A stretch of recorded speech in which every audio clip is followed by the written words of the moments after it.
권위자 상처 치유에서 나의 아버지는 어떠한 아버지셨나, 또 나의 어머니는 어떤 어머니셨나, 그런 내용들을 계속 전하는데, 나의 아버지는 자랑스러운 아버지였다. 그러니까 나의 부모님은 자랑스러운 부모님이셨다. 또 내지는 나의 부모님은 성취 지향성인 부모님이시다. 특히 여기는 아버지가 거의 대부분 각 가정마다 아버지가 가장으로서의 최고 어른, 권위자이기 때문에 성취 지향성 아버지다. 또 자랑스러운 아버지다. 또 이게 또 무서운, 지난 시간에 무서운 아버지다.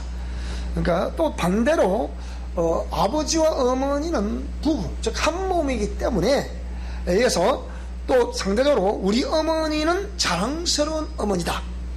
또 우리 어머니는 성취 지향성 어머니다. 우리 어머니는 무서운 어머니다. 근데 우리 대부분, 우리가 특히 우리 한국은 실제로 유교의 발상지인 중국보다 더 이렇게 심각하게 유교가 약간 변형된 유교로 우리에게 전파가 되어, 그러니까 남존여비 사상을 중국보다 더 심한 것이 대한민국입니다. 그래서 유교는 어찌 보면 대한민국에서 성리학이라 해서 퇴계이황의 퇴계학파, 조선시대의 양대 유림학파가 있죠.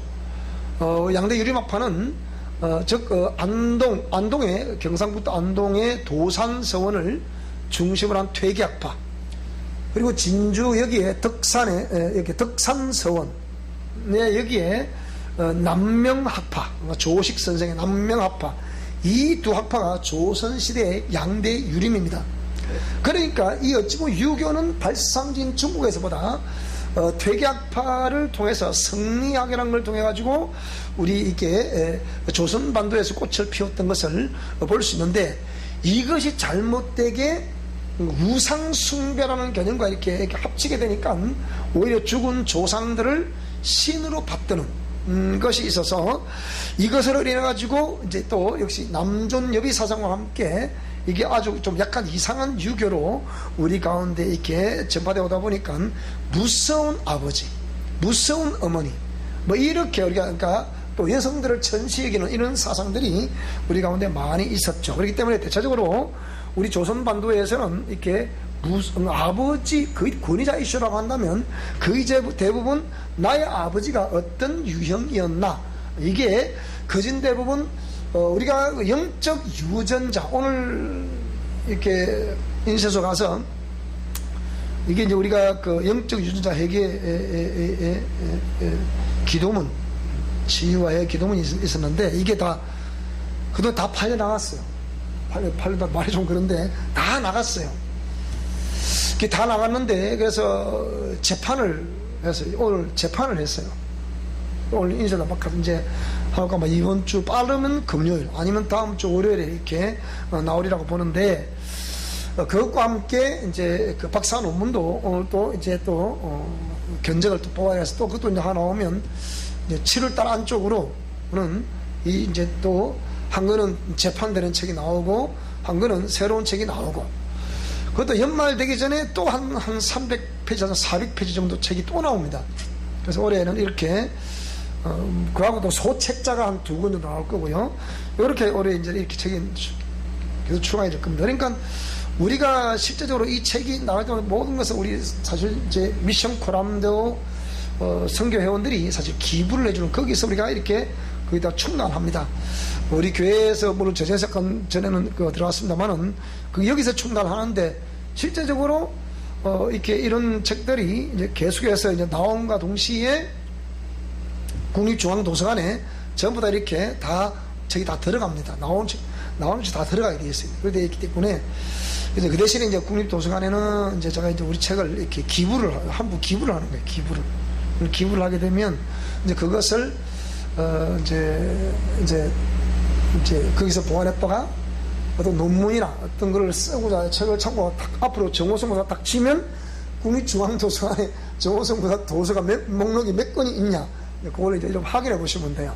그럼 거기에 이제 박사 논문 오늘 이 박사 그 학위 과정을 하고 있는 한 분에서 이 문자가 왔더라고요. 뭐라고 문자가 왔냐? 제가 한번 읽어볼게요. 한번. 나는 이분을 몰라요. 모르는데 뭐라고 문자가 왔냐면 이렇게 문자가 왔더라고요. 안녕하세요. 어디에서 학위 과정에 수업을 받고 논문 준비를 하는 땡땡땡입니다. 앞으로 절대로 실명인지 내가 이번에 실명 이런 거 직접 한국 교계가 이래서는 안 되겠다 해서 한 4, 5년 전에 인터넷에서 나와 있는 누구나 다 아는 글을 하나 펌을 해서 올렸더니 이게 그 목사가 저를 고발을 했어요. 두 사람이 고발했는데 한 사람은 우리 한국의 유명한 대학의 교수고 한 사람은 목사님인데 누가 봐도 이거는 아니다. 모든 한국 교계가 이건 아니다 해서 이 사람을 단죄를 했어요. 이건 엉터리라고. 그래서 그거를 이제 이래서 안 돼서 우리 펌글 올려가지고 우리 이제 카페에다 올려놨더니 그걸 5년 지난 지금에 고발을 한 거예요. 왜 내 글을 함부로 이상한 사람 많이 일을 합니까? 해서 이제 그렇게 해놨더라. 그래서 제가 삭제를 해줬는데 어쨌든 한번 그런 것 때문에 이제 실명은 내가 웬만하면 이제 안 합니다. 그래서 그래서 뭐라고 했냐? 누구누구가 논문 참고에 도움이 클 것이라고 연락처를 주셨습니다. 그래서 초면에 부탁드리는 것이 도리가 아니나 참 이 당돌한 사람이라. 여러분 그냥 안 줍니다. 요즘 뭔 시기도 그냥 줍니까 지금? 그래서 아무리가 달라요. 무조건 달라요. 이 기독교가 잘못된 것이 뭐냐? 그저 봐서 그저 달라는 거예요. 여러분이 제가 논문 썼는데 수천만 원이 들어갔습니다. 이 공부를 하는데 근데 무조건 달라는 거라. 목사님 하나님의 무조건 공짜로 주세요. 그 얘기예요. 내가 주겠습니까? 안 줍니다. 왜 줍니까 내가? 그래서 그러니까 이런 얘기가 그것도 전화를 했어요. 한번 문자가 왔더라나 모르는 문자가 와서 또 체킹해 봐야 되니까 보니까 이런 부탁이라. 초면에 부탁드리는 것이 도리가 아니나 논문을 이메일로 받을 수 있는 이보세요. 남들은 수천만 원 들여서 애써 힘써 이렇게 아직 논문 출간하지 못하고 있는 바인데 무료로 보내달라는 거예요. 그럼 이게 돈입니까 이게? 이게 문제예요 문제. 이 기독교가 이렇게 하니까 항상 사회로 지탄을 받는다 여러분. 우리 예수 믿는 사람 이런 것 때문에 지탄을 받는단 말이지. 이런 거 있으면 안 되거든요. 그래서 또 받아가지고 또 다른 사람한테 또 전화하겠다 또 자기가 내 논문을 이메일로 받아갖고 무료로 다 써먹고 또 다른 사람한테 보내겠다 또 이렇게 이런 뭘 상식한 소리를 한다니까 여러분 이게. 그럼 제가 주겠습니까? 이렇게. 그래서 그러나 어쨌든 이렇게 이제 이런 걸 통해서 이렇게 다들 이렇게 책이 이렇게 다 요게 이제 어차피 국립중앙도서관을 제가 기부를 하잖아요. 만약에 저는 기부를 해요. 기부를 하는데 이걸 만약에 이제 인용해 쓰고 산다 그러면 국립중앙도서관 돈을 받습니다. 돈 내라서 이럽니다. 그런데도 그러는데 보세요. 이 저자한테 대고서 전화도 안 하고 문자로 딱 보내가지고 인사도 하는 것도 아니고 초면에 죄송합니다만 주실 수 없는지요. 그럼 제가 뭐라 하겠습니까? 예의를 갖추세요. 그래서 또 한 번에 어제 우리 집사람이 들었어요. 제가 그랬습니다. 당신은 우리 미션 코람데오가 볼 때에 기본 상식을 안 갖추고 있는 사람입니다. 우리 미션 코람데오 멤버십이 될 수 없습니다. 다음부터 하지 마세요. 그랬어요. 앞으로 우리 미션 코람데오 어떻게 되는지 보시라니까 여러분. 이건 왜 그러냐면 기본 상식, 그러니까 세상 사람들이 봐도 기본 상식을 지켜야 돼요. 그게 안 되면 안 되는 거거든요. 자, 그래서 이렇게 해서 유교 사상이 막 뿌리를 내리고 있는 대한민국. 지금은 참 제 어릴 때만 하더라도 그런 것이 얼마나 많이 이렇게 어릴 때부터 아주 성장할 때부터 어른들 앞에 감히 말이나 대꾸나 할 수 있었습니까? 그렇게 자랐잖아요. 항상 무릎을 꿇고 고개를 푹 숙여서 눈만 뚝뚝 흘리며 그 훈계를 받았던 어린 시절. 자, 다 무서운 아버지로 인식될 수 있는데요. 그런데 이런 사상들이, 유교 사상들이, 그러니까 유교 사상의 산무라는 산무. 절대로 우리 보통 이거죠, 그죠? 여성들이 시집을 가게 되면 어떻게 해야 된다? 뭘 하지 마라? 시집 온 사람들 진짜 뭐 하지 마라? 절대로 말하지 마. 또 뭐? 지금 벙어리가 몇 년? 기머거리 몇 년? 들어봤죠, 그죠? 그거 왜 그러냐? 그 양반가문 자녀들은 철통같이 그걸 지킵니다. 철통같이. 왜냐면 그게 양반가문의 도리인 줄 알았거든. 저도 좀 눈에 선해요. 우리 큰 행수님, 맨 처음에 오시고 온 행수님이, 우리 형님이 사비를 하셨는데, 처음 온 행수님이 그것도 모르고 그냥 어른들 얘기하는 거 마당에 쓰다가 어른들 마루에서 얘기를 나누고 한잔 한잔 곁들이면서 얘기를 나누고 계시는데, 그 얘기를 마당에서 들었던 모양이에요. 쓰다가 그거는요 이랬다고요. 그러니까 우리 아버지가 얼굴이 얼마나 화끈하겠어요. 다 가셔놓고 너 이리 좀 오거라. 너 아까 어디서 그런 걸 배웠냐? 보긴 진짜 지어봐거든. 보니까 기겁을 하는 거예요. 저 앞으로 절대로 그래서는 안 된다. 너는 우리 집에 맏며느리인데 맏며느리라 그런 예의 없는 행동을 하면 되겠냐? 우리 아버지 이러시더라. 그래갖고 얼마나 속을 다니고 말하죠. 자, 이렇게 해서 무서운 아버지. 그래서 이런 특히 대한민국에, 우리 대한민국 말에 또 모든 또 치유를 잘 모르는 사람들은 이런 본인의 아픔들 또 내지는 이런 또 굉장히 수치스럽게 여깁니다. 이런 것을. 저는 제가 우리 가문에 있는 걸 이를 왜 100% 공개를 하느냐. 누가 저보고 그러더라. 왜 목사님은 자꾸 그런 걸 공개를 하십니까? 다른 말로 해보면 그게 제가 자신 우리 가문에 있는 걸 제가 자주 공개를 하면서 여러분도 그렇게 하라고 제가 얘기를 하잖아요. 그게 수치가 아니에요. 모든 가문이 대부분 다 그렇습니다. 대부분. 오늘도 어떤 세 사람이 와서 상담을 하고 갔는데, 지난번에 어느 한 왔는데 보니까 손을 냈는데 막 이러는 거예요. 뻔하잖아요, 그거. 당신 앞으로 다시 더 와라. 혼자 와라, 혼자. 그래야 내가 시간 내서 당신을 위해서 이 사역을 해줄 수가 있다. 혼자 와라, 혼자. 물론 그것도 또 나름대로 또 지킬 비밀도 아니게 하다 보면 그렇게 많이 생기거든요. 그래서 그런 걸 다 감안해서 혼자 와라. 그랬거든요. 근데 이제 어쨌든, 근데 이 사람은 담대한 사람이라 괜찮습니다, 그래. 그래서 이제 왔다 가는데, 오늘 지난번에 와도 막 이러더니, 오늘 또 하니까 이렇게 나오는 거야, 이렇게. 그래서 내일 시간 나는데, 또 오라 그랬어. 뭐 하려고?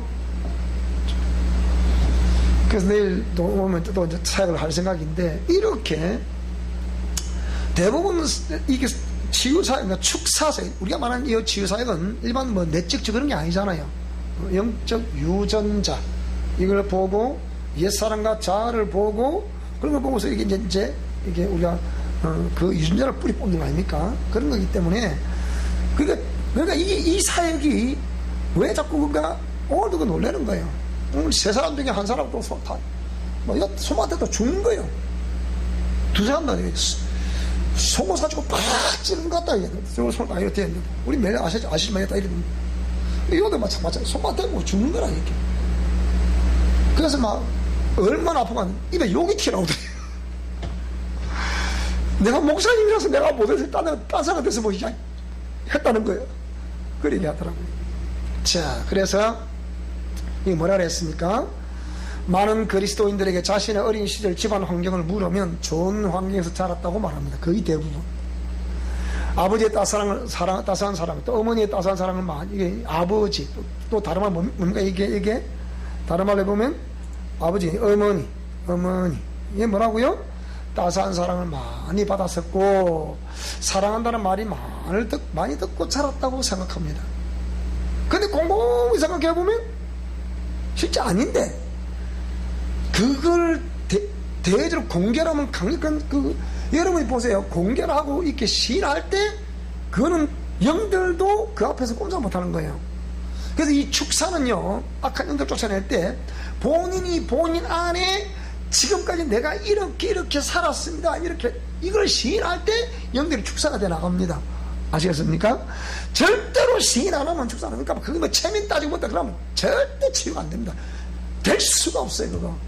그래서 그러는데 오늘 다음에 그 다음부터 팍 그냥 손을 대는데 막 죽는 거죠. 그러더니 막 뒤집어지는 거죠. 그러고 퍼져가 일어나지 못하는 거예요. 잠시 한 5분 했나? 퍼져가 못 일어나는 거예요. 자, 그래서 보통 아버지 내지는 어머니의 따스한 사랑을 많이 받고 사랑한다는 말을 많이 듣다. 여러분 진짜 우리 어릴 때 어머니 아버지가 우리 보고 사랑한다고 말씀하시던가요? 나는 우리 아버지로부터 그걸 들어본 적이 없어. 그 대신에 항상 그 엄한 교육은 내가 받들었지. 엄한 교육은. 그래서 우리 큰형님은 아버지 맘만 보면 썽을 내는 거예요. 어릴 때 보면 자기가 썽을 덮으려고 우리한테 앞으로 하네. 이리 와. 이리 앞으로 하는 거예요. 그리고 또 그 시절에는 또 큰형님도 우리 형님은 나이가 12살 차이 나니까 때리면 펑펑 울기만 하지 뭐. 그러니까 우리 어머니가 우리 형님들은 막 아이고 지금은 눈에 선합니다. 우리 형님 두 분이 해병대 출신이거든요. 개병다는 시절 아닙니까? 그런데 막 제대로 간다 자기 마음대로 뭐 안 풀리니까 막 머리는 돌아가는데 시험만 치면 합격을 하는 거예요. 시험만 치면 합격을 하는데 발령을 안 내주는 거예요. 공무원 시험을 치면 발령을 안 내주니까 반전의 시험을 줘도 또 그 합격해도 발령을 안 내려주죠. 또 뭐 무슨 시험 줘도 발령 안 내려주죠. 발령을 안 내려주는 거예요. 그래서 시험 그 당시 시험 쳐갖고 몇 년을 지나서 겨우 이제 면세기를 시작한 거예요, 형님이. 그런 동안에 막 이렇게 해가지고 이렇게 마음대로 안 되니까 막 술을 먹고 이대로 와가지고 집만 들어오면 누굴 후리잡냐? 아버지한테 그 분노를 막 표출을 하는데 이걸 표출하면 누구한테 표출을 하더라? 동생들한테 표출을 하더라. 집합! 그럽니다. 그러면 이라고 집합하는 거예요. 그러면 집합해봐요. 네! 1번 누구? 2번 누구? 1번 정준석은 내고 형님이요. 1번 정준석, 2번 정호석. 둘 서야 돼. 그러면 이 새끼야 일하지 마. 이렇게 하래. 그럼 지금은 따라온다.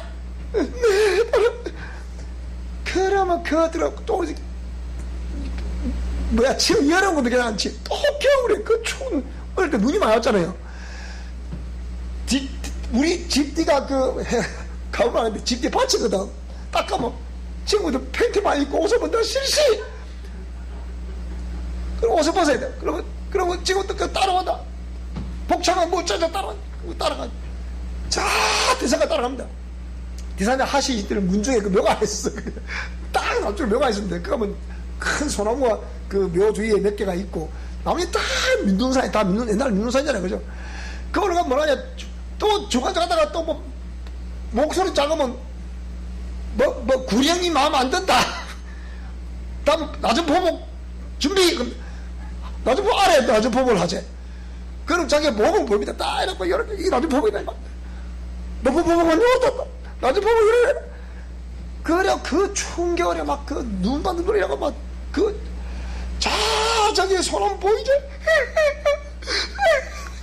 그래서 뭐 지금부터 낮은 포복 실시. 그 대신에 가다가 뭐 소나무가 있거나 나무가 있거나 뭐 절대로 피하면 안 돼. 그걸 넣고 오래 가네. 이렇게. 이 사람 참, 우리 어머니 와서 이놈의 자식이 미쳤나 어쩌냐. 이게 뭐한 짓이고 동네가 시킬 줄 알나. 뭐 비켜서! 이래가지고 어릴 때 얼마나 그걸 당한지 몰라요. 근데 지금 나 우리 형님 보면 아니요. 내 형님이지만. 그런 시절 겪었잖아요. 그런데 뭐 그거는 우리 어릴 땐 그걸 당연히 이겼거든. 그거를 지금 그래봐. 지금 우리 대리어 그런 이 분노 때문에 지금은 좀 그런 거 없어. 지금은 그거 없잖아요. 그래서 외국 같은 건 유라는 개념, 유라고 뭡니까? 이 당신이라는 개념이거든요. 외국은 다 인권 중심의 교육이 다 뿌리내려 있기 때문에 그렇게 표현한단 말이에요. 그러니까 지금 어리만 거. 그러니까 완전 제가 하여튼 그렇게 그러니까 좋은 나쁜 것을 싹 감추라고 좋은 것만 싹 얘기를 하려고. 그게 본능의 심리라. 그게 뭐라고요? 그게 무슨 심리? 그게 바로 알고 보면 그런 실제는 안 좋잖아. 안 좋은데 그걸 갖고 이렇게 좋은 것만 자꾸 기억해서 떠올리고 왜 안 좋은 건 숨기고 이런 거. 그래서 대개 7세 이전에 그 아름다웠던 좋았던 그 상태 그것만 기억 그쪽 심리가 감정체계가 그쪽으로 돌아가려고 하는 것을 퇴행이라 이게 퇴행. 그것을 뭐라 한다고 이렇게 퇴행이란다 심리적으로. 그래서 좋았던 나쁜 기억은 지우고 좋았던 기억만 말하려고 하는 그리고 그 좋았던 순간으로 자꾸 돌아가려고 하는 그것을 퇴행이라고 한다 이 말입니다. 자, 그래서 이런 자랑스러운 아버지에게는 긍정적인 면으로는 현재 나에게 매사에 적극성으로 원만한 대인관계 그리고 자신감에 항상 충만하고 그리고 따스함도 있고 가슴이 따뜻하다 그렇죠. 그리고 가정적이다. 그러나 현재 나에게 부정적인 면이 나타나고 있다. 어떻게?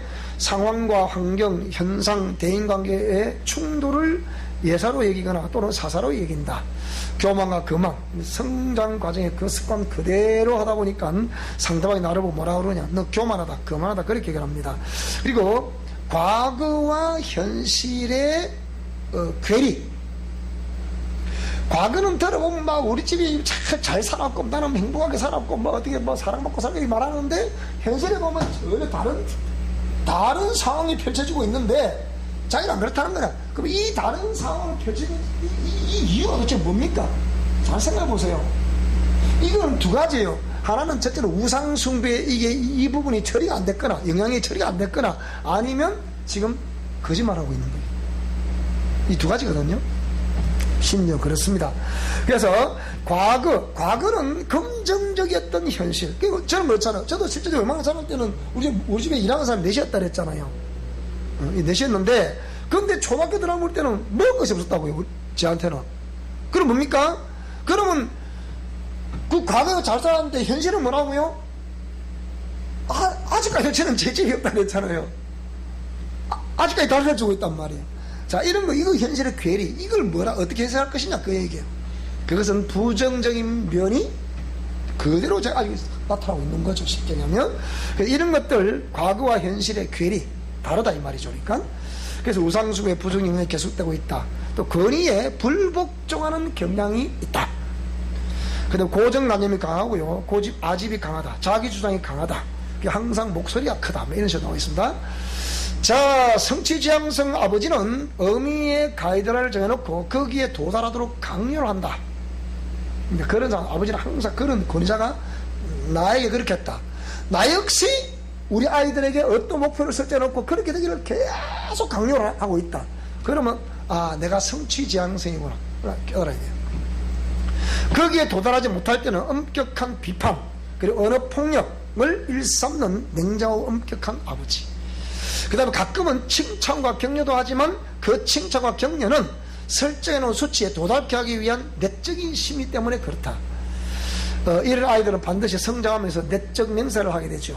그래서 여러분이 자신에 대한 평가는 뭐 제가 어떤 전문가로서 평가를 하기보다는 여러분이 여러분 자녀들에게서 정확하게 평가를 받아보면 됩니다. 그거는 정확합니다. 그거는. 그래서 아이들이 나에 대한 어떤 심리를 가지고 있나? 우리 아버지는 어떤 아버지다? 우리 어머니는 어떤 어머니다? 이런 특히 딸들은 아빠와 같은 사람하고 결혼하고 싶어요. 또 아들들은 엄마와 같은 사람과 결혼하고 싶어요. 이렇게 하면 그 엄마 아버지는 인생을 잘 산 거예요. 그런데 아들 딸로부터 그런 얘기를 못 듣는다. 그러면 그거는 우리 심리학에서는 본인을 살펴보라는 것입니다. 그 뭔가 현재의 삶에 또 이들의 성장 과정 속에서 보여진 나의 모습이 그 아이들에게 부정적으로 비치게 했다. 뭐 그게 거의 강합니다. 그러니까 우리가 이런 왜 치유학에 대해서 이런 걸 계속 얘기를 하는 거 아니? 우리는 목적이, 이렇게 강의하는 목적이 뭐냐? 우리는 우리가 그를 몰랐기 때문에 참 나도 모르는 상황 속에서 이런 일이 펼쳐졌다 하더라도 우리 아이들에게는 그런 일이 있어서는 안 되잖아요. 그래서 이걸 가르치는 거예요. 그러면 지금이라도 아빠인 내가, 엄마인 내가 우리 아이들에게, 아들에게, 딸에게 어떻게 해야 될 그 원리를 지금 가르쳐 주는 거예요. 그럼 지금이라도 그렇게 하면, 이렇게 하면, 그럼 우리가 뭐야? 어찌 되겠습니까? 대체적으로 거의 대부분 잘못하고 있거든요. 거의 대부분 보면요. 모릅니다. 100명 세워놓고 물어보면 10명이나 대답할까? 잘했다고? 거짓 대부분 물으면 거의 대답하고, 확률적으로. 그러니까, 그렇다고 하면, 이렇게 우리 아이들이 어떤 그런 부정적인 이미지를 가지고 있는데, 그것을 지금부터라도 우리 아들, 딸들에게, 아들아, 딸아, 응? 아빠가 정말 너희들 할 말이 없다, 미안하다, 아빠 그때는 이렇고 이런 상황 때문에 그랬지만 아빠가 세월을 지나가면 지나갈수록 너희들에게 늘 미안함 밖에 없다, 잘못했다고 고백할 수밖에 없다. 여러분, 이게 창피가 아닙니다. 수치가 아니에요. 그래서 그렇게 하면 아이들은 겉으로 고개 탁 들어도요, 속으로는 뭐냐, 우리 텔레비 그런 거 많이 나오잖아요. 이 치유가 안 되니까 뭐라 그래요? 그래 돌아가 버리는 딸도 있고 막 그러잖아요. 대체적으로 한 번, 두 번, 세 번 자꾸 고백을 하면 아이들이 마음을 엽니다. 그 마음을 열면서 그 안에 상처가 걷어지는 거예요. 무슨 말이 되죠? 자, 그래서 그런데 우리 아버지는 무서운 아버지였다. 권위주의적인 아버지, 또 율법적이다. 그러니까 위압감, 항상 위압감, 명령과 절대 복종을 강조하다 보니까 공포와 불안 외에는 없는, 항상 집에 들어가면 공포와 불안만 주는 아버지. 자녀들에게 절대 복종을 강요하고 상호 의논과 토론 문화는 전혀 없다. 또 이런 부자 간 상호 감정 교류가 전혀 없다. 또 부부 사이에도 상하 관계만 있다. 여러분, 그런 사람 많습니다. 부부 사이에도요, 상하 관계. 마땅히 당신 아내니까 아내 걸 어쩌고 이렇게 명령만 항상 하죠. 자기는 가만 앉아가지고 이거 가져와, 저 가져와, 이래 저래, 이런 사람이 있습니다. 우리 주위에 보면요, 있습니다. 부부간 사이에도 상황이기 때문에 그런 남편을 둔 아내 가슴에 대못이 박혀 있습니다. 몇 개가 박혀 있어요, 그런 사람들 보면. 근데 이거 뽑으려면 어찌 되느냐? 당장 상하관계의 그 감정체계를 없애야 돼요. 그 명령문을 다 철수시켜야 됩니다. 무슨 말씀이 되죠? 특히 우리 남자들은 이런 말씀을 잘 들어야 됩니다. 이런 거. 자, 그 다음, 딸들은, 자, 그런 무서운 아버지 밑에 자라다 보면 딸들은 아버지에 대한 적대감, 불신감, 상한 감정, 분노, 이런 것들 때문에 빨리 그 그늘을 벗어나려고 합니다. 그래서 벗어나다 보니까 또 누굴 만나느냐? 나는 절대로 아버지와 같은 저 사람 안 만날 거야. 이게 내적 명세거든요. 그런데 희한한 건, 그래 나가서 만나는 사람 누구냐? 또 아버지와 비슷한 사람 또 만납니다, 여러분. 이게 놀라운 일이에요, 이게. 그래서 우리가 이걸 영적 세계에서 그 원리를 모르면, 영적 세계 원리를 모르면 이걸 도무지 이해가 안 되나. 왜 그래서 만나게 되는지. 그 영적 세계, 우리 영성 실천 원리에서는 뭐라고 그러냐? 따라합시다. 영이 영을 부른다. 내가 어떤 심령 상태가 되어 있으면 나와 비슷한 심령 상태를 가진 사람과 만나게 되는 거예요. 내 안에 어떤 영이 있으면 저 안에 어떤 영이 있는 사람과 만나게 되는 거예요. 무슨 말씀이 됩니까? 그래야 되는 거란 말이죠. 그래서 빨리 그 아버지 그늘을 벗어나려고 하고 결혼을 해서 도피하지만 그 상처로 인하여 남편에게서 아버지와 같음을 느낀다. 무서운 아버지를 피해서 일찍 시집을 갔는데 또 누굴 만나야 되더라? 그래서 남편에게 아버지께, 실제 알고 보면 어릴 때 아버지께 받았던 그 상처를 누구에 투사를 하느냐? 그게 분노는 어릴 때 제가 말을 못했다고 했잖아요. 형님이 막 그 새끼 뭐라고요? 펑펑 울면서 막. 근데 그 추운 겨울에 우리 얼마나 추워요. 홀딱 뺏겨나 봐봐. 갔다 오면 또 비벼니까 또 갔다 오면 또 비벼. 막 손 비벼야 왜? 어디 동상에 걸리니까. 그럼 우리 어머니가 이놈 미쳐도 닭다리 미쳤다고 뭐 어디서 술을 처먹고 들어와야 이 동생을 죽여 어떠 저쩌고. 그래, 어린 시절, 그 보통 나처럼 고야. 그리고 형님 보기 싫어, 그냥. 도망가는데 왜 도망갈 수도 없고. 자, 자고 내 손만 들어가면 일어나! 그럼 일어나야 돼. 또 가요. 이런데 밤에 또 불러, 밤에 또. 밤 늦게 집에 들어오잖아요. 그럼 또 깨우다. 이게 도대체가. 그래서 이렇게 아버지에게 받은 상처를 시절을 하게 되면 누구한테 푼다? 남편한테 푸는 거예요. 이 투사. 자, 이것처럼 또 역시 어머니가 그런 무서운 어머니였으면 그는 비슷한 상황. 자, 아들들은 억압, 통제로 인하여 반항하게 되고 또 심리적으로 약한 사람은 우울증을 앓게 돼요. 그 절망감. 그래서 이걸 막 누르다가 걔는 분노가 폭발하는 거예요. 어저께 우리 한국의 보건복지부에서 그렇게 발표를 했습니다. 뭐라 발표를 했냐? 우리 한국의 정신질환 중에서 보세요. 실제로 우리가 국민의, 잘 보세요. 국민의 10분의 1이 뭐냐? 10분의 1이, 이게 뭡니까? 뭐라 그러지? 조현병. 국민의 10분의 1이 분노, 그러니까 10분의 1이 그러니까 조현병을 앓고 있는 사람인데 국민의 이 분노가 한 60% 정도는 항상 평소에도 그 분노를 가지고 있다는 거예요. 국민의 60%가. 국민의 60%가 평소에 그 분노를 가지고 있으니, 그래서 우리 국민의 10명 중에 1명은 조현병을 앓고 있다는 거예요. 여러분, 이게 보통 문제 아닙니다, 이게. 여러분, 이게 진짜 보통 문제 아니라니까요. 우리 한국은 내가 그랬잖아. 앞에 가면 갈수록 정신질환 많이 나오게 돼 있어요. 코로나 사태 때문에 애들 오지 마라. 뭐하라? 집에서 해라. 집에서 뭐하다 애들이 전부 다 집안한테 전부 다 뭐 했더라? 게임했더라.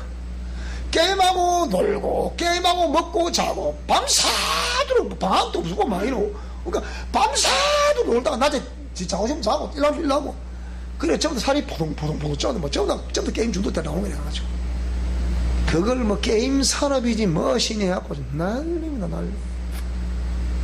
어른들은 하토하게 이거를 말하시게. 아이들이 게임하고 병가고 만들고 전부 다 중독 다 만드는 거예요. 그럼 뭐라고요? 그 가상 공간에서 감성 교류를 하다가 밖으로 나오면 실제 삶에 있어서는 이 공감이 안 되는 거예요. 그러니까 왜 안 됩니까? 가상 공간은 지 맘대로 하고 지 맘대로 하다 보니까 그걸 좋았는데 실제 공간 와서 이 실제는 지 맘대로 되는 게 아니잖아요. 그죠? 저 상대방하고 나하고 이 감성 교류가 되는데 실제 교류가 안 되는 거야. 이게 왜 안 되느냐? 그게 중독행위 거의 대부분 그 속에 있어서 그래요. 그게요. 여러분, 감성 교류가 돼. 감성 교류 대화가 돼야 되잖아요. 그러니까. 자, 그 다음 이런 사람들에게 있어서 하나님도 무서운 하나님으로만 인식한다. 그 하나님에 대한 예배를 드리고 남들이 기도를 한다고 하지만 하나님께 어디서 어떤 가리사가 막 음포를 놓고 이러니까 그걸 하나 만든 것이 막 기도를 하죠. 백날 천날 해보세요. 그럼 응답 안 옵니다. 무슨 말이 됩니까? 그래서 무서운 하나님으로만, 아버지가 무서운 아버지, 어머니가 무서운 어머니다 보니까 항상 자기의 권위자가 무서운 권위자다 보니까 하나님도 무서운 권위자로 이렇게 인식하고 있는 거예요. 그래서 제가 지금 볼 때 다행히도 감사한 게, 제가 처음 교회를 탁 가는 그날에 내가 늘 말씀드렸잖아요. 처음 교회 가는 그날에 그렇구나, 우리 육신의 아버지는 내 인생을 책임져 줄 수 없지만 이 하나님은 이분은 내가 눈에 한번 보지도 못했지만 이분은 내 인생을 책임져 줄 수 있겠구나. 자, 그때 느꼈거든요. 그러면서 하나님께서 마가복음 9장 23절 말씀, 예수께서 이러시되 할 수 있거든 이 무슨 말이냐, 믿는 자의 능치 못하심이 없다. 이 말씀을 딱 주시더라고요.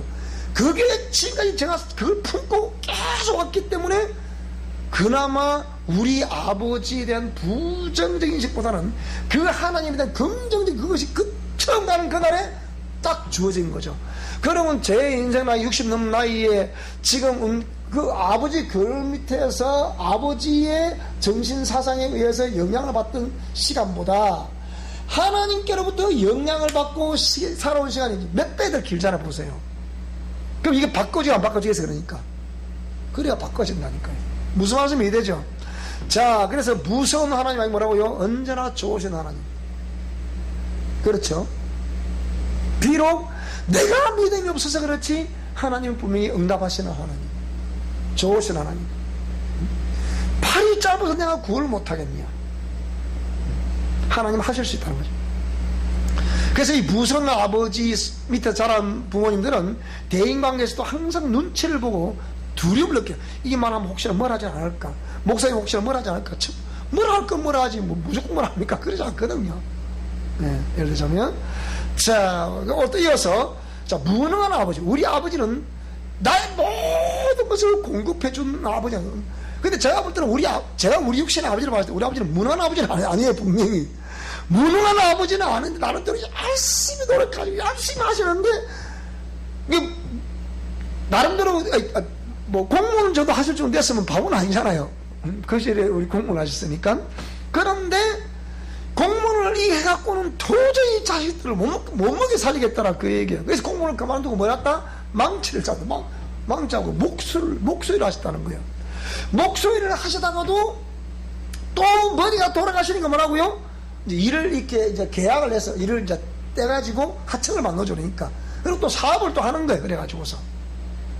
그래서 사업을 지금도 우리 누님이 뭐 시골에 좀 와 계시지만, 여기 오신 누님이 우리 집에 유일하게 딸 하나잖아요, 우리 아버지가. 우리 누님 차를 대예뻤어요. 오드리 헵번처럼 생겼더래요, 어릴 때 보면. 그게 미인이었어요. 이게 우리 아버지가 자기가 봐도 내 딸 하나가 너무 예뻐. 그런데, 어릴 때부터, 이제 지금 우리가 보면 그렇잖아요, 그죠? 이 전부 다 우상숭배했던 것 때문에, 그 영향력 때문에, 이 질병이 우리 집에 떠날 날이 없는 거예요. 내가 또라 형님은 이미 뭐 40대 후반에 요절을 했지만, 어릴 때 막 다리 위에서 포작 뛰다가 배꼽이 툭 튀어나왔어, 이렇게. 그 희한하게 배꼽이 나오더라고요. 원래 배꼽이 쑥 들어가 있는 거잖아요. 대충 찍어놓으면. 뭐 그런데 우리는 배꼽이 이만하나 나와있어, 이렇게. 왜 나와있냐? 다리에서 팍 뛰내는데 어찌다 보니까 그때부터 이게 튀어나온 거예요. 그래, 어릴 때 배꼽뭉쟁이 그랬어요, 우리 형님한테. 그런 것도 있고. 근데 바라보기에는 또 누님이잖아요. 누님인데, 또 이 누님은, 계속해서 그렇게, 어릴 때 잔명치를 많이 하는 거예요. 뭐 명장을 어릴 때부터 썰개고 때렸다 그러니까. 그러니까 항상 썰개는, 우리 형님들 놀린다고 썰개는 가시나, 매리했다, 이랬다고요. 그런데 아버지가 그 열심히 참 일을 하셔가지고, 지금 남산 1호 터널, 2호 터널 이랬잖아요. 우리 만덕 터널, 1호, 2호 터널 있듯이. 그 남산 1호 터널 할 때 거기서 아버지가 일을 하러 가셔가지고 일을 해갖고, 그 당시에 100만을 줘가지고 우리 누님을 살리는 거예요. 우리 누님은 항상 아버지가 자기한테는 우리 아버지니까 막 모든 걸 다 통하는 아버지예요. 우리 누님은 또 나는 그까지는 아닌데 근데 자기는 다 통하는. 왜? 그 아버지가 자기 그 일을 하셔가지고 뭡니까 이렇게 자기를 살려줬으니까. 그러니까 우리 누님이 기억하는 아버지는 뭐라고요? 우리 아버지는 대단한 아버지가 자기 기억하는 거야. 나는 뭐 내가 뭐 얘기가 다르죠. 우리 아버지한테 얘기가. 자기는 좋은 것만 막 기억하고 있는데 저는 좋은 것도 있지만 안 좋은 것도 있고 막 그렇거든요. 그제 막 아버지 술 드시고 나가면 왜 그러시라 그냥 그렇게 막 얼마 술 드시도록 하는지. 그러니까 그리고 우리 누님도 그랬지만은 우리 누님이 선명여종을 나왔거든요. 선명여종 그 당시에 11반 12반 할 때예요. 그 여전히. 그런데 거기서 랭킹 안에 들었거든요. 요소 안에. 그러니까 전교에서 몇 등 했으니까. 그러니까, 근데 참, 보세요. 이 우상숭배의 이 부정적인 영향이라는 게 얼마나 무서우냐면요. 보세요. 그 당시에 선명여상은 여상이 있었잖아요. 여상은 주관도 야간도 있잖아요. 그래, 우리 집에 그 아버지도 그렇고 바보다니까 공무원이는 저도 했죠. 저도 했다서 머리가 돌아가시는 분들이 형님도 그렇고 아버지도 그렇고 그런 동생 내지는 딸에게 그때는 공부를 잘하니까 장학금 받으면 땡길 수 있잖아. 보세요. 그럼 그 시험 치고 들어가면 그 전면 장학생이야. 그 졸업할 때까지. 그럼 그 당시 졸업해서 어찌 되겠습니까? 은행 같은 건 뭐 줄서 들어가잖아. 그냥 그 시절에는 그렇잖아요. 그런데 이 사람 단 한 사람도 그 사람을 그렇게 하는 사람이 없는 거예요. 그게 고등학교를 안 간다니까. 왜? 그 해에 저 경남 지금 진주 간호대학 저게 경남 간전에서 그 간호고등학교에서 경남 간전도로 그 해에 바뀌어 버리신 거야. 그 해에 고등학교 들어 우리 누님 고등학교 때 그 나이. 그러니까 고등학교를 왜 간다니까 뭐 집에 말이 없죠, 아무도. 그 뭐합니까? 매 술로 실험, 아버지도 결국 술로 실험도 할래, 형도 술로 실험을 달래. 그러니까 이 집안이 뭐가 되겠습니까, 이게. 그래가지고서 누님이 고등학교를 진학을 못하고 거기로 이제 그 학력을 배우면 스탑이 된 거예요. 근데 지금도 얘기를 해보면 우리 누님은 반박사입니다. 인구사하고 자주 통화에 대화해서 할 거예요. 모르는 게 없어요, 거의 다. 모르는 게 없으니까 막 아무데도 이렇게 또. 그 왜 그러냐? 그것도 그때 많이 배워. 지금도 영어를 하면 웬만하면 영어를 합니다. 회화를 합니다, 우리 누님이. 왜 그러냐? 그때 배워놓은 때 가지고. 자, 그런데 이게 뭡니까? 그래서 무능한 아버지는 사람에 대한 기대도 하시지 않고 꾸중과 격려도 하지 않습니다. 이 아버지는. 그러니까 표현이 없다는 거죠. 그러다 보면 아이들은 그 밑에서는 막 자라주니까 표현도 감정도 없다. 그렇기 때문에 기쁨 또는 이런 절망, 뭐 희망, 나눔도 있다 없다? 없다. 항상 자기 고하십니다. 그런 게 자라나. 왜? 아버지가 꿈도 안 심어주고 희망도 안 심어주고 인생을 이렇게 살아라 저렇게 살아라 이걸 해야 된다 저건 하면 안 된다 뭐 이런 것들 기준이 있어야 될 거 아닙니까? 우리 아버지는 막 무조건 그냥 무조건 무서운 아버지야. 그냥 당신 마음대로 무조건 맘먹으라고 그냥. 그게 제가 그랬잖아요. 어찌 보면 제가 성취 지향성이 될 수밖에 없었던 이유 중에 하나가 뭐냐면, 뭐 지금은 성취자 그런 건 아니에요. 아닌데, 이렇게 제대를 하고 온 이후에 제가 신학 공부를 하고 계속 이 부교육자로 있으면서 딱 인정을 받았던 이유가 뭐냐. 그거 우리 어릴 때 배운 그것이 당연히 그렇게 해야 되는 거 아니긴 했는데, 이렇게 하는 것이 당연한 줄 알고 했어요. 근데 세월 지나니까 전부 다 그분들 나를 이용을 해먹은 거라. 근데 세월 지나서 알았어요. 그러니까 그러다가 이제 대구에 제가 이제 개척을 하러 가가지고서 거기서 이제 목회하면 산에서 막 수년을 기도를 하는데 하나님 얼라 그러신 거라. 앞으로 한국 교계가 저 바닥까지 떨어질 날이 온다 그러시는 거예요. 그때 제가 한참 부흥이 되니까요. 근데 바닥가 내렸는데 근데 그 말이 무슨 말인지 도저히 모르겠는 거라. 지금 그때 한국 기독교 항상 부흥이 될 때 아니면 그때 항상 전성기 누릴 때잖아요. 근데 앞으로 한국 기독교가 저 바닥까지 떨어지려고 온다 이러시는 거예요. 몰랐죠. 근데 2년 전에 똑같은 일 또 하시는 거라. 그때는 하나님이 한국 교계와 한국 사회가 제로지니까 내려간다. 바닥까지 내려 또 그러시는 거예요. 지금 어찌 되고 있냐. 지금 바로 그렇게 되고 있지 않습니까? 지금. 그래서 이런 거 참 생각해보면 좀 그렇다 생각되는데요. 그래서 그런 항 속에서 자라다 보니까 어떤 막 꾸중만 하고 막 청남하고 벌을 주고 이렇게 무서운 아버지만 인식되어 있었지, 이렇게 또 학교를 들어가면 공급을 해줘야 되는데 공급을 안 해주시잖아요. 공급을 못 받고 자라다 보니까 우리 아버지는 어떤 아버지, 제한테는 능력이 없는 분은 분명히 아닌데 제게 막상 공급이 안 되니까 아버지가 너무 능력이 없으셨나. 근데 분명히 그런 능력을 있으신 분인데 어제도 공급이 돼야 될 때 안 되니까 무능한 아버지를 생각했거든요. 가만히 이제 분석을 해보니까 제 같은 경우는 딱 보기에 딱 반반 정도 있어요. 이렇게 아버지에 대한 인식이 있는데, 이제 그러니까 능력이 있다는 그 반, 없다는 그 반, 거의 그런 것 같아요. 내가 보니까. 그런데 그건 왜 그렇다고요?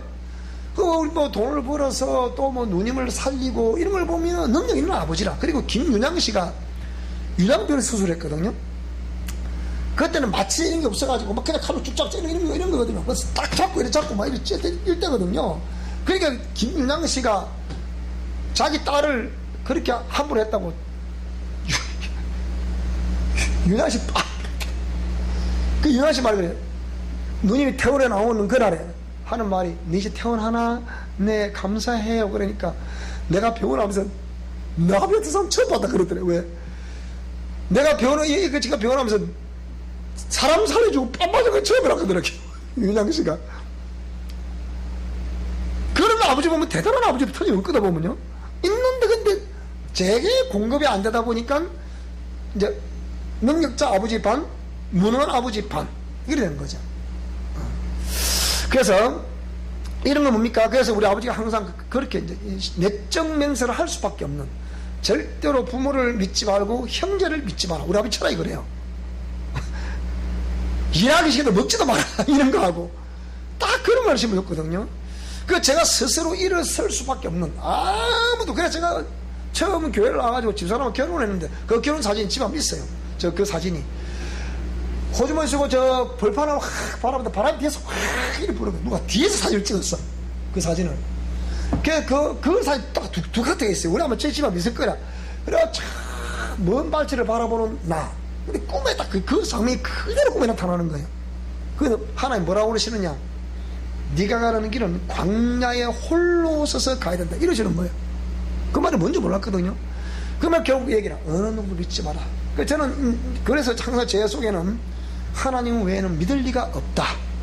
굳건한 반석이시니 그 위에 내가 서리라.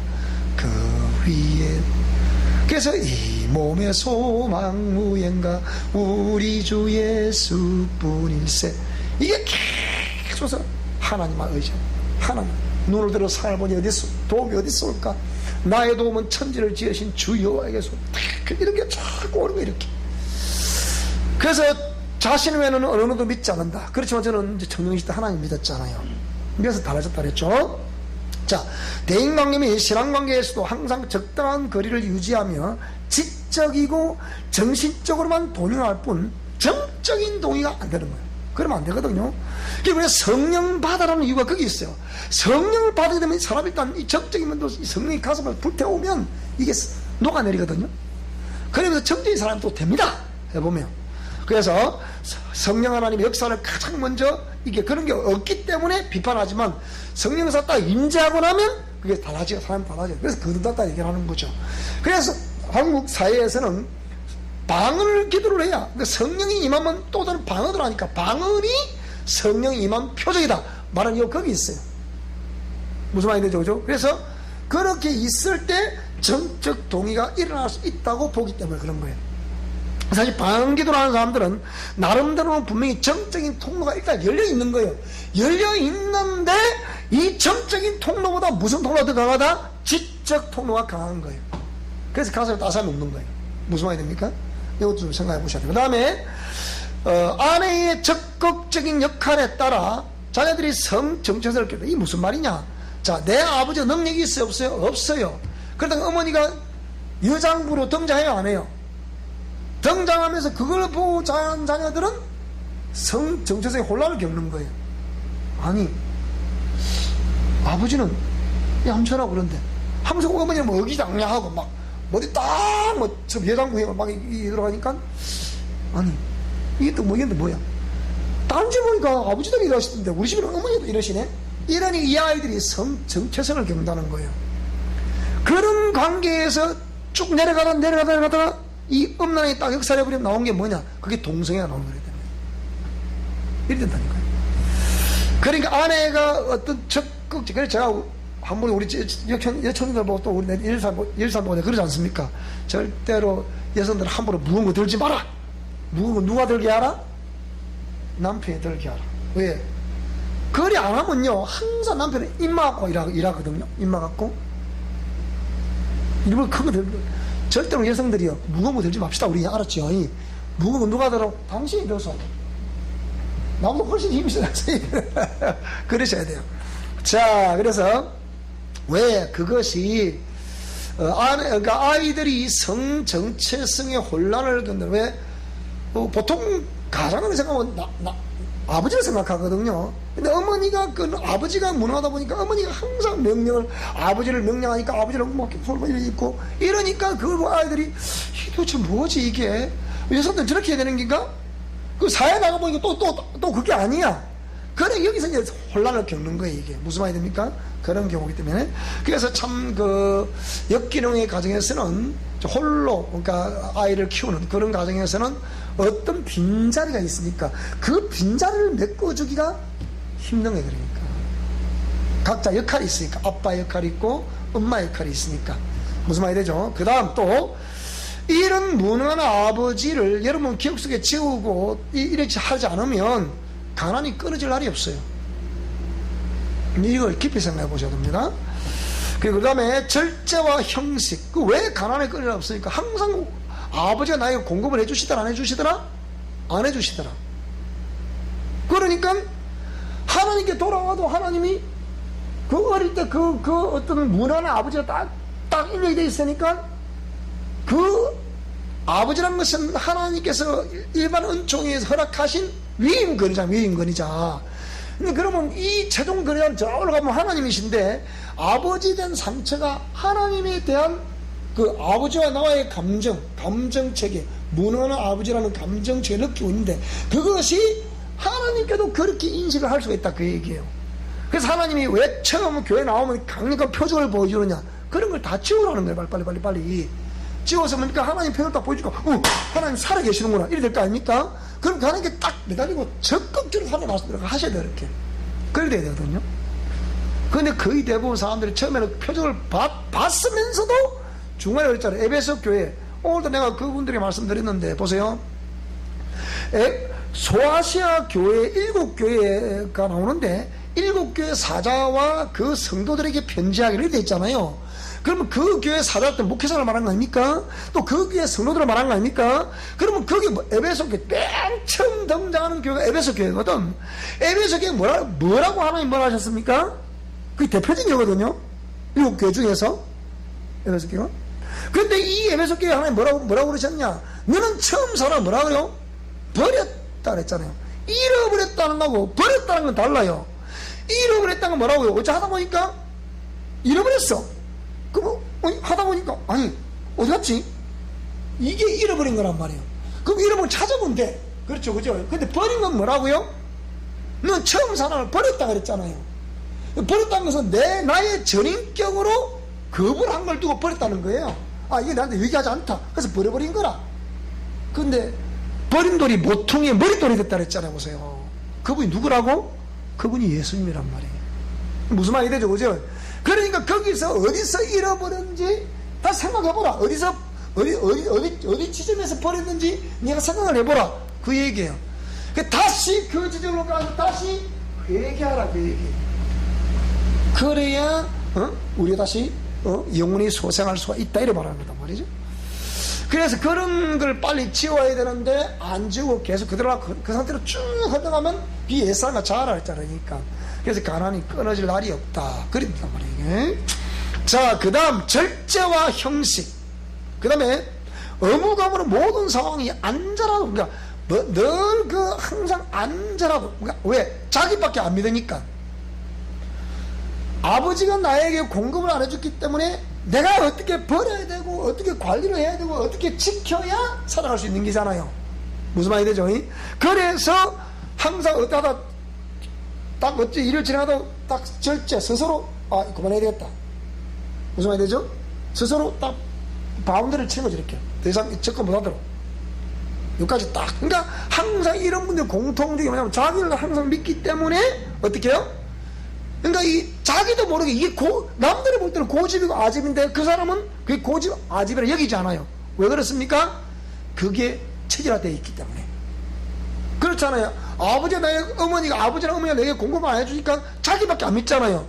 자기만 믿으니까 내가 항상 내 선에서 계산을 해야 되고 내 선에서 판단을 해야 되고 내 선에서 결정을 해야 되고 내 선에서 그 다음에 딱 바운드를 딱 설정을 해야 피가 끄덩. 그 사람이 그 라이프 스타일, 그게 삶의 방식으로 고착화가 된단 말이에요. 무슨 말이 되죠? 그러니까 이 사람은 절제와 때로는 절제 또는 어떤 형식 이런 가지고 의무감으로 모든 상황이 뭐라고요? 항상 안전빵 이러죠. 보통 그러죠, 그죠? 항상 안전하게 그렇게 상황이 안전하도록 유지해 가는 것으로 그렇게 나타나야 되는. 왜? 공급을 안 해주니까 항상 내가 일을 해야 되고 내가 관리를 해야 되고 내가 책임을 져야 되잖아요. 그러니까 이 사람은 절제를 할 수밖에 없지. 무슨 말이 되죠, 그죠? 그래서 그런 것이다. 우리 아버지가 이런 무능한 아버지였다.